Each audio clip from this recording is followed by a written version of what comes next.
বিসমিল্লাহির রহমানির রহিম। শুরু করছি সমসাময়িক বিষয় নিয়ে আমার বিশ্লেষণধর্মী লাইভ কইয়া দেব। আসসালামু আলাইকুম, হিন্দু ভাইদেরকে আদাব। আগামী 48 ঘন্টার মধ্যে ছাগলাইয়া থানার অফিসার ইনচার্জ মোহাম্মদ আবুল বাশার ও সেকেন্ড অফিসার SI হাবিজউদ্দিনকে প্রত্যাহার করতে হবে। এখন প্রশ্ন হচ্ছে, কেন ওসির বিরুদ্ধে ওসি মোহাম্মদ আবুল বাশারের বিরুদ্ধে সালিশ বাণিজ্যের অভিযোগ? কিভাবে কেউ এজাহার নিয়ে গেলে বলেন অভিযোগ দেন। অভিযোগ এবং এজাহারের মধ্যে পার্থক্য আছে। অভিযোগ দিলে তার পছন্দের একজন SIকে বা ASIকে পিইউতে ঘটনাস্থলে পাঠানোর পরে উভয় পক্ষকে বলেন থানায় আসেন। ওই গোলঘর, সেখানে সালিশ, সেখানে রাখা হয় ছাত্রদলের নেতা,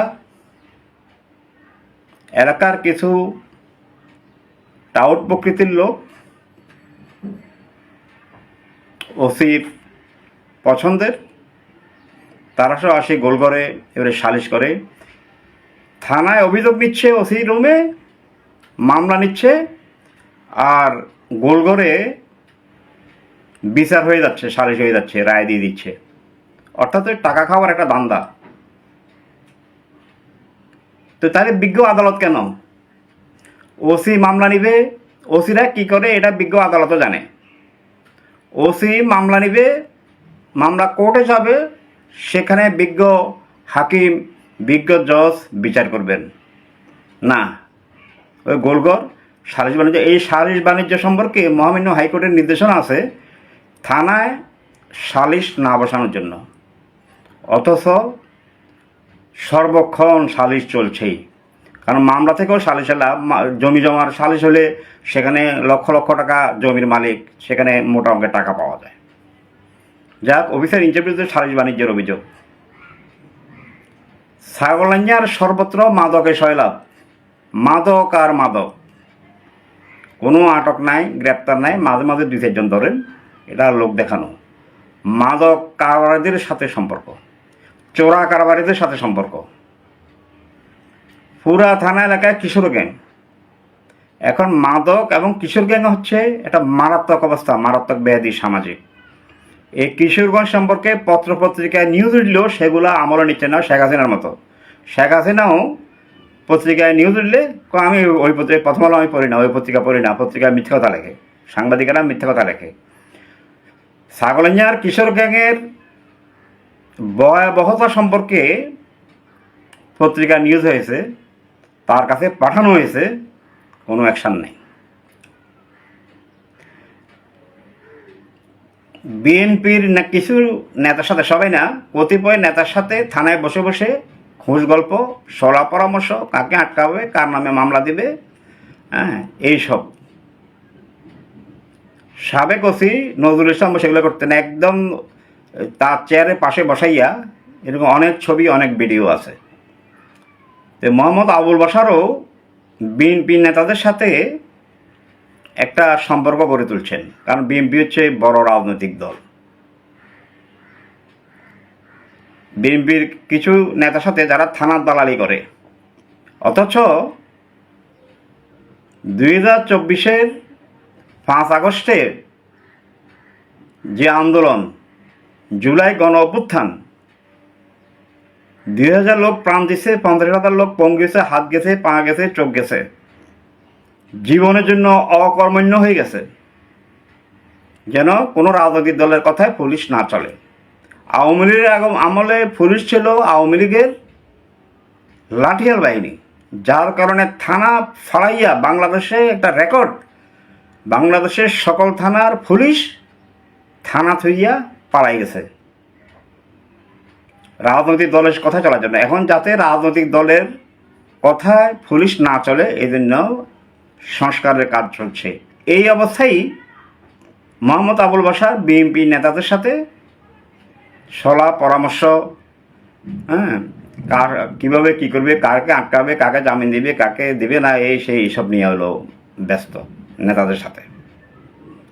মহামায়াতে বিএনপির একটি সভায় সে মঞ্চে বসে পুলিশের পোশাক পরে বক্তব্য রেখেছে। আপনি কি থানার ওসি না বিএনপির নেতা? ছাগলের মানুষ কোনটা বুঝবে? মোহাম্মদ আবুল বাশার সাহেব রাস্তায় স্ট্রিট লাইট, সোলার লাইট উদ্বোধন করবে, লোক হলো 10-11 জন এবং বিএনপির নেতা, তিনি সেখানেও গেছে। একটা থানার অফিসার ইনচার্জ হচ্ছে বর্তমানে first class gazetted officer. OC যেখানে যাবে সেখানে লাইট উদ্বোধন করার পরে একটা সমাবেশ হবে বা আগে একটা সমাবেশ হবে, সেখানে চেয়ার থাকবে, টেবিল থাকবে, মঞ্চ থাকবে, কমপক্ষে 150-200 লোক হবে না, 10-11 জন লোকের সামনে হলো মোহাম্মদ আবুল বাশার। বিএনপি নেতাদের সাথে প্রমাণ আছে।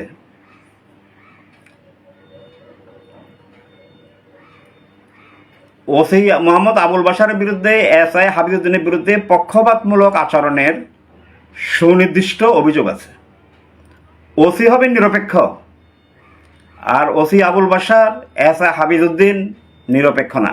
এসআই হাবিবুদ্দিন পশ্চিম জয়পুরে পুকুরের সালিশ করতে গিয়ে কী করেছে, দক্ষিণ মন্দিয়াতে ব্যয় বিরোধ, সেখানে আবার থানার দালাল 2 জন সাংবাদিককেও নিয়ে গেছে। তো সেখানে এসআই হাবিবুদ্দিন কী করছে, অন্যান্য জায়গায় কী করছে, অনেক তথ্য প্রমাণ আছে। কুয়েতপল্লীতে কামাল এবং মামুনের মধ্যে বিরোধ। কামাল মামলা দিলে কোনো তদন্ত নাই, কারণ ওই বিএনপির নেতা বলে দিছে। তা আপনার বেতন কি বিএনপি দেয় না প্রজাতন্ত্রের কর্মচারী? আপনি কর্মকর্তা, আপনি মানুষের টাকায় আপনার বেতন হয়। আপনি বিএনপি নেতা, কতিপয় পথভ্রষ্ট নেতা আপনাকে বলে কামালের পক্ষে, আর আপনি কামালের পক্ষে নাচেন। আপনি তো হবেন নিরপেক্ষ। আপনি কামালের মামলা নেন, মামুনের মামলা নেন না, মামুনের লোকের মামলা নেন না, ঘুরান, হয়রানি করেন। তো কামালে দিলে তো অঠস করে ফেলান। আপনার বেতন কি কামালে দেয়? সম্পত্তি নিয়ে যেখানে বিরোধ, সেখানে পুলিশের কিছুই করণীয় নেই। সম্পত্তির বিরোধ বিজ্ঞ আদালতে মীমাংসা হবে। সম্পত্তি গঠিত বিষয়ে কিছু মারামারি এসে হয়, এগুলো মারামারি যারা করে, যে দোষী তার মামলা এলে নেবেন, কামালে দিলে কামালাটা নেবেন, মামুনে দিলে মামুনেরটা নেবেন। এবার বিজ্ঞ আদালত বিচার করবে। আপনি এক পক্ষের নেন, আর পক্ষে নেন না। অর্থাৎ কামালের পক্ষে মামুনের বিরুদ্ধে কুয়েতপল্লীর শুভপুরের মামলা নেন, অর্থাৎ মামলা সংখ্যা বাড়াইলে পরে যৌথ বাহিনীকে বলতে পারবেন যে এর নামে 15টা-16টা মামলা, তার মানে কত বড়। 323ও মামলা, 302ও মামলা। 323 বিজ্ঞ আদালতে দাঁড়ানোর আগে জামিন হয়ে যায়, আর 302 হলো হত্যা মামলা। তো খালি মামলা হইলে হবে না, মামলার মতো মামলা হইতে হবে। আসলে এই মামলাগুলা মামলার সংখ্যা বাড়ানোর জন্যই, মামুনকে দুর্বল করার জন্যই আপনি একতরফাভাবে কামালের পক্ষে এই মামলাগুলো নিয়েছেন। আপনি নিশ্চয় দেখেছেন কামালের ছবি, কামালকে কিভাবে গরুর রশি দিয়ে বেঁধে এসআই আনোয়ার এবং অফিসার ইনচার্জ সাবেক হাসান ইমাম হলো নিয়ে এসছে। সেখানে আলমগীর বিয়ে ছিল, রাধানগরের মাবু চেয়ারম্যান ছিল, অনেকে ছিল। তো এরকম নেতা এরকম গরুর রশি দিয়ে বাঁধিয়ে নিতে হইল কেন? এত হলো দুষ্ট লোক, খারাপ লোক, এবং শুভপুরে বদনাম করছে, জয়চাঁদপুরে বদনাম করছে, কুয়েতপল্লীকে বদনাম করছে। মানে মারামারি হানাহানি লেগেই আছে এলো কুয়েতপল্লীতে। এটা হলো পুলিশের প্রশ্রয়, নাহলে এত সাহস করতো না। আপনি মামুনকে দমন করার জন্য আপনি দেশপ্রেমিক সেনাবাহিনী নিয়ে যৌথ অভিযান করলেন। সেনাবাহিনী নিয়ে অভিযান, এটা বিরাট ব্যাপার। এখানে আগে রেখে করবেন, মাদক হলে মাদক উদ্ধার হবে, আসামি গ্রেপ্তার হবে, একটা তেলাফাকও দিতে পারলেন না। অর্থাৎ আপনি বাংলাদেশ সেনাবাহিনীকে সেখানে যারা দায়িত্বে আছে ফুলগাজীতে তাদেরকে ভুল বুঝিয়ে আপনি সেখানে নিয়ে গেছেন। আপনি নিজে থানার সমস্ত দারোগা নিয়ে এলেও সেখানে গেছেন শুধুমাত্র মামুনকে ইয়ে করার জন্য, কালার করার জন্য, মামুনকে ধরার জন্য। মামুন তো নেতা, মামুন সন্ত্রাসী না। মামুন হচ্ছে স্থানীয় নেতা, সমাজসেবক। মামুন একজন অদম্য নেতা। মামুনের সাথে এলাকার হাজার হাজার লোক আছে, কামালের সাথে নাই। কামাল তো এলাকায় যাইতে পারে না, আবার কামাল আমাকে হুমকি দেয় আমি বাড়িতে যেতে পারি না। বেটা, আমি একজন একটা দৈনিক পত্রিকার সিনিয়র সাব এডিটর, আমি ঢাকায় ব্যস্ত, আমি এই কি সবসময় বাড়িতে যাওয়ার সুযোগ আছে? আর বাড়িতে তো আমার কাজও নেই, আমি ফ্যামিলি নিয়ে এলো ঢাকায় থাকি। তাহলে আমার হুমকি দিয়ে আমি বাড়িতে গেলে তো আমি বাড়িতে যাবো। ওই কামাল তুই বাড়িতে আয়, তোর সামসাদেরকেও রাখ, আমিও যাব, তুই আমার কি করতে পারাস আমি দেখব। আমি ঢাকায় থাকি, সেখানে আমার নামে মামলা দেয়, মামলা আমি আইনগতভাবে মোকাবেলা করব। তুই অন্যায় করলে তোর নামেও মামলা হবে। তুই মনে করছ মামুন নিরীহ ছেলে, মামুনের সাথে তুই সবার সাথে বাজলে পারবি নাকি? তুই মামুনের সাথে পারবি না, কারণ মামুন তো সঠিক পথে আছে, তুই সঠিক পথে নাই। আমি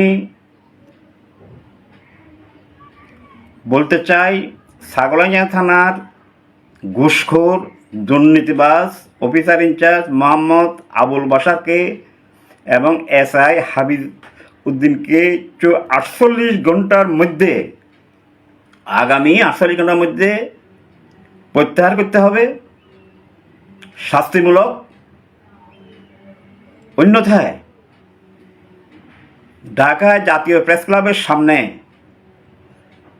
ঢাকায় বসবাসরত ছাগলিয়াবাসীকে নিয়ে বিশাল মানববন্ধন করা হবে। তাকেও ওসি মোহাম্মদ আবুল বাশারকে প্রত্যাহার করা না হলে, SI হাবিবুদ্দিনকে প্রত্যাহার করা না হলে আরও কঠোর কর্মসূচি দেওয়া হবে। কামাল বলছে আমি ভুয়া সাংবাদিক। আরে বেটা, আমার নামের আগে সাংবাদিক লিখে, সাংবাদিক ফারুক না বললে চেনেও না। আমি একটা জাতীয় দৈনিক পত্রিকার সিনিয়র সাব এডিটর। তুই আমারে হুমকি দস, তোর লোকে আমাকে হুমকি দেয়, তোর লোক ফেক আইডি থেকে লেখে। একজন সাংবাদিকের সাথে সবার সাথে ছবি থাকবে, নিউজ করার প্রয়োজনে, তথ্য নেওয়ার প্রয়োজনে সবার সাথে মিশতে হয়ে যাইতে হবে। ফেনীর সব সাংবাদিকের, সব MP মন্ত্রী অনেকের সাথে ছবি আছে। তাই বলে কি তারা অপরাধী? তারা অপরাধ করেছে?